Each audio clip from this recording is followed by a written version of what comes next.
Donc, je vais vous présenter maintenant, après avoir vu Conti par Jérôme, je vais vous présenter le groupe Lazarus. Alors, en raison de la nature des opérations menées et du large panel de tactiques et techniques utilisées dans ces attaques, Lazarus a été reconnu comme un groupe APT, Advanced Persistent Threat, connu sous le nom de APT 38. Il est connu également sous d'autres noms comme Hidden Cobra et Guardians of Peace. C'est un groupe qui est parrainé par l'État nord-coréen et attribué au Bureau général de reconnaissance, c'est-à-dire le service de renseignement militaire nord-coréen. Quelques dates clés, je vais en retenir que deux. Celle en 2016, le premier cyberbraquage de Lazarus avec 80 millions de dollars volés auprès de la Banque centrale du Bangladesh. Et comment ne pas parler de Lazarus en cette année 2017, où je suis sûr qu'on se souvient tous très bien de ce rançongiciel WannaCry qui a déferlé sur le monde et infecté plus de 300 000 postes dans 150 pays. En 2022, le groupe a été très actif, brièvement. Tout d'abord, en début d'année, Lazarus a utilisé une technique qu'il a utilisée depuis quelques années déjà, c'est-à-dire faire de fausses campagnes de recrutement. Et là, ça a été sous la bannière de Lockheed Martin. Ensuite, nous avons eu en septembre pour la première fois, Lazarus s'est attaqué à des fournisseurs d'énergie, en l'occurrence aux États-Unis, au Canada et au Japon. Cette opération a duré de février à juillet et en exploitant une vulnérabilité, on en a parlé juste avant, Log4j présent sur les plateformes VMware Horizon.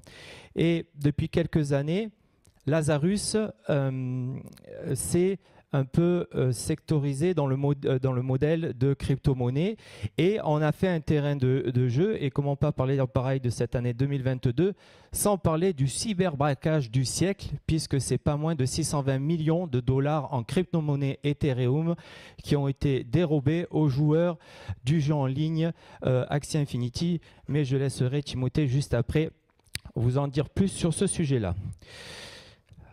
Depuis quelques années, Lazarus mène des attaques ciblées au travers de fausses campagnes de recrutement.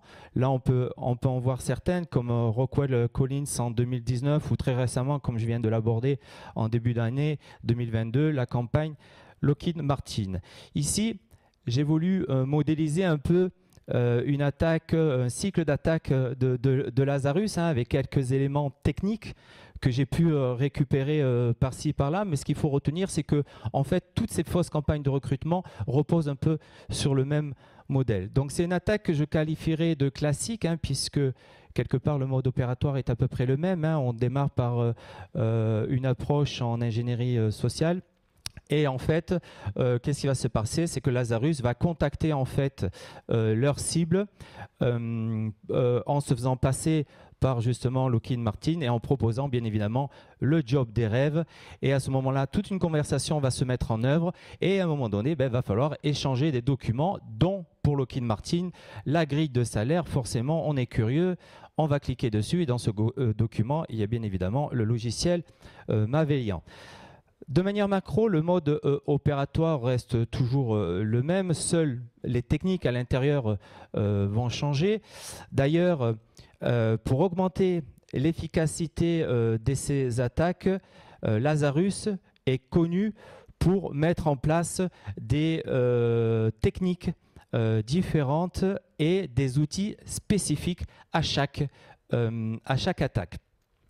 Pour finir, une petite précision sur le serveur de command and control. Habituellement, le serveur de command and control, en fait, qui permet de télécharger la charge, est un serveur soit de l'attaquant, en l'occurrence Lazarus, ou alors un serveur piraté d'une organisation, mais ça peut être également un serveur légitime, comme ça a été le cas dans la campagne Lockheed Martin, dans lequel, pour la première fois, Lazarus a utilisé la plateforme de développement GitHub comme serveur de command and control. Bref, pour conclure, vous l'avez compris, Lazarus est un cyber-attaquant à prendre très au sérieux et qui risque, je pense, de faire encore parler de lui dans les mois à venir. Merci.